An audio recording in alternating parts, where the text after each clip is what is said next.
Morning, good morning, नमस्ते। मैंने बहुत दिन से वीलॉग नहीं किया। मैंने मूड नहीं था एक्चुअली। पूरा भारत कई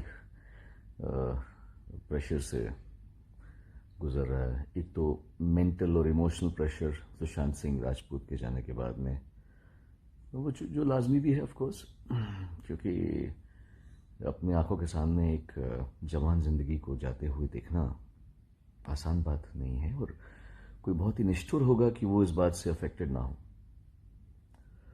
और ऊपर से फिर अभी इंडो चाइना का जो केस चल रहा है, और जो हमारे 20 जवान जो घंटों लड़ने के बाद में और तड़प तड़प के जो मरे हैं, आई डोंट नो वहाँ पर क्या कैजुअलिटी हुई है। मैं भारतीय हूँ, पर उससे ज़्यादा मैं एक ह्यूमन बीइंग हूँ, एक इंसान हूँ आपकी तरह। तो मुझे दोनों ही चीज़ें ठीक नहीं लगती। मतलब ये क्या है चल रहा है, हमारी इंसान को मारना, और ये चीज़ें समझदारी से भी हैंडल हो सकती हैं अगर इंसान चाहे तो, लेकिन हमारे वाले तो चाहते हैं शायद, लेकिन सामने वाला जो पक्ष है वो तैयार नहीं है, या उसके अपने एजेंडाज हैं। कुछ दुख की बात है। मेरी सहानुभूति सबके लिए है। मैं इस वीलॉग से एक रिक्वेस्ट करना चाहता हूँ, ख़ासतौर से हमारी म्यूज़िक कंपनीज को, क्योंकि आज सुशांत सिंह राजपूत मरा है, एक एक्टर मरा है। कल आप किसी सिंगर के बारे में भी सुन सकते हैं, या किसी कंपोज़र के बारे में सुन सकते हैं, या किसी लिरिक्स राइटर के बारे में सुन सकते हैं। क्योंकि ये जो माहौल है म्यूज़िक का हमारे देश में, वो बहुत फिल्मों से बड़ा माफिया म्यूज़िक में है अनफॉर्चुनेटली। और मैं समझ सकता हूँ कि बिजनेस करना ज़रूरी है लोगों के लिए, और अपनी सबको लगता है कि हम रूल करें बिजनेस को। क्या है कि मैं थोड़ा लकी था कि मैं बहुत कम उम्र में आ गया था, तो मैं इस चंगुल से निकल गया। लेकिन जो नए बच्चे आए हैं ना, उनके लिए बहुत मुश्किल है, बहुत मुश्किल है। मैं सबसे बात करता हूँ, कितनी लड़के लड़कियां आके मुझे बोलते हैं, सुनो भैया ये, सुनो भैया वो, सुनो सर ये, सुनो सर वो। मतलब बच्चे हैं वो, कल क्या है वो यार, परेशान हैं वो कि प्रोड्यूसर काम करना चाहता है, डायरेक्टर काम करना चाहता है, म्यूजिक कंपोजर काम करना चाहता है, पर म्यूजिक कंपनी बोलेगी ये हमारा आर्टिस्ट नहीं है। मैं समझ सकता हूँ कि आप लोग बहुत बड़े हैं और आप लोग कंट्रोल करते हैं म्यूजिक को, आप लोग कंट्रोल करते हैं कि रेडियो में क्या बजेगा, कंट्रोल करते हैं कि फिल्मों में। लेकिन ऐसा मत कीजिए, दुआ बद्दुआ बहुत बड़ी चीज़ होती है। ये ठीक नहीं है। ये जो दो लोगों के हाथों में ताकत है ना, दो लोग हैं बस इंडस्ट्री के, म्यूजिकली उनके दो कंपनीज हैं, उनके हाथों में ताकत है कि ये इसको गवाओ, इसको मत गवाओ। देखिए मैं निकल गया इससे ना, मुझे कोई गाने की इच्छा है पिछले 15 साल से, ना मैं कोई बहुत, it's okay, I am very happy in my own world. But I have seen the frustration in the eyes and in the voice and the words of new singers, new composers, new lyrics writers. खून के आंसू होते कभी कभी। अगर वो मर गए तो आपके दिल पे, आपके ऊपर एक बहुत बड़ा, आप पे भी प्रश्न चिन्ह आएगा। Be a little more kind please to the newcomers, because ये सब गंधर्व लोग हैं, सिंगर्स, कंपोजर्स वगैरह जो होते हैं, गंधर्व लोग हैं। इनको प्रताड़ित मत कीजिए आप लोग, इन पे थोड़ा सा इजी रहिए। मेरे साथ में ऐसे हो सकता है कि मेरे गाने मैं गा रहा हूं और कोई बोल रहा है कि वही एक्टर जिस एक्टर के ऊपर आजकल उंगलियां उठ रही हैं, वो एक्टर बोल रहा है कि इसको मत गवाओ, और उसने अरिजीत सिंह के साथ भी कर रखा है। तो ये क्या है मतलब, अरे how can you use your power like that.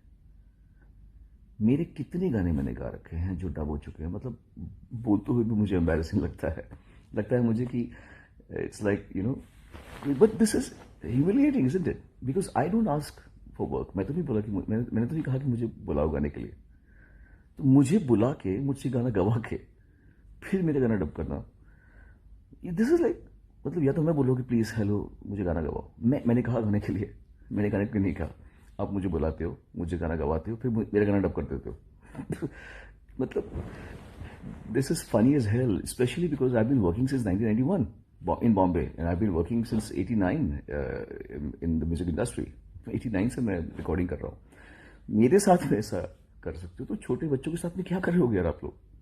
थोड़ा सा इजी हो जाए यार। ऐसे एक ही गाने को नौ लोगों से गवाते हो एक ही गाने को। ये क्या चल रहा है? You guys need to just chill and be a little kind to the humane. एक थोड़ा ह्यूमेन होना भी आवश्यक है कि नहीं है? आपको लगता है कि इतना इजी है एक सिंगर को कि वो उसने 10 गाने गाए, 10 के 10 गाने डब हो जाए उसके, फिर 11वें गाने में उसको बोले तुझे हम सिलेक्ट कर रहे हैं? Isn't it wrong for the singers? Isn't it wrong for the lyrics writers to be paid pittance? Isn't it wrong for the music composers कि तेरा गाना, तू मेरी कंपनी में का आर्टिस्ट है तो मैं तुझे काम दूंगा, वरना तेरा काम कितना भी अच्छा हो मैं तुझे तेरे से काम नहीं करूंगा? ये थोड़ा ठीक नहीं है मेरे ख्याल से। So you see, I am done with this, but please don't torture the younger ones. Really इतना अच्छा स्पेस नहीं है। Please look, step into their shoes and please try to understand. They need you, they need your help, they need your kindness, they need your grace. थोड़ा सा kind हो जाइए आप लोग यार, ऐसा मत कीजिए। Anyway, चलो, आई होप कुछ लोग इस बात का बुरा ना माने कि सोनू निगम ने ऐसे बोल दिया और हमारे बारे में ऐसा बोल दिया। मैं जो कह रहा हूँ वही, जो मैं देख रहा हूँ मैं वही कह रहा हूँ, और मेरे ख्याल से लोग इससे एग्री भी करेंगे, जो म्यूजिक कंपोजर्स हैं, जो सिंगर्स हैं, जो राइटर्स हैं, जो सफ़र कर रहे हैं। मैं कह रहा हूँ even directors and producers also are not happy कि उनको उनकी मर्जी का म्यूजिक बनाने नहीं दिया जा रहा। ये भी ठीक बात नहीं ना। मुझे तो डायरेक्टर्स भी जब मिलते कहते सर हमको ये गाना चाहिए नहीं, पर म्यूजिक कंपनी बोलते कि ये गाना हमको दे रहा है। तो ये थोड़ा रॉन्ग है। क्रिएटिविटी दो लोगों के हाथ में नहीं होनी चाहिए। It's enjoy the bliss of everybody's grace, everybody's music, everybody's talent, everybody. आप ही बताओगे तो फिर म्यूजिक कितना कम छोटा हो जाएगा ना। पहले म्यूजिक कैसे होता था? राज कपूर का अलग म्यूजिक होता था, है ना, और ओपिनियर का अलग म्यूजिक होता था, शंकर जयकिशन का म्यूजिक राज कपूर के लिए अलग और बसंत बहार के लिए अलग। तो मतलब कितना सबका अलग, इतना वेरिएशन था पहले। अभी म्यूजिक बड़ा संकुचित सा होता जा रहा है। तो और लोग सुसाइड ना कर लें, तो थोड़ा सा आप लोग काइंड हो जाइए। And God bless you all and live like a happy fraternity. Thank you, God bless everyone, bye. Hello, नमस्ते। आज एक और दिन है दुख का, डार्कनेस का इंडस्ट्री पे। हर हफ्ते कुछ ना कुछ नया सुनने को मिलता है। और आज उठा तो एक पहली न्यूज़ ये है कि समीर बंगारा, जिन्हें मैं शायद मिला नहीं था कभी भी, क्योंकि नाम के एक ऑर्गेनाइजेशन है उसके वो हेड थे। हमारा इनडायरेक्टली रिलेशनशिप था, पर कभी हमने साथ में काम नहीं किया मेरे ख्याल से, या किया भी है तो मुझे याद नहीं है। He passed away this morning, bike accident. कमाल है। और उसके कुछ देर के बाद ही सुशांत के बारे में मालूम पड़ा। बहुत दुख की बात है।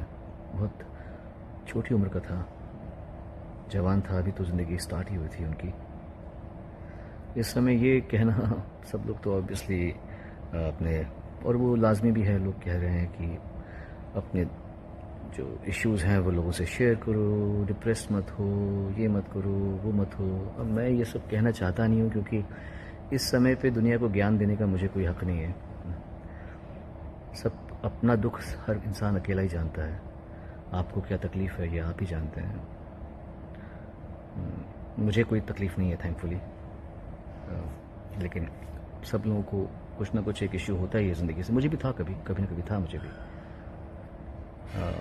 हम यही दुआ कर सकते हैं, प्रार्थना कर सकते हैं कि जिन के जो इश्यूज़ हैं, बजाय कि हम उन्हें ये बताने के लिए ये मत करो, वो मत करो, ऐसा सोचो, वैसा सोचो, हम यही प्रार्थना कर सकते हैं कि सबको शक्ति मिले, सबको जीने के लिए कारण मिले।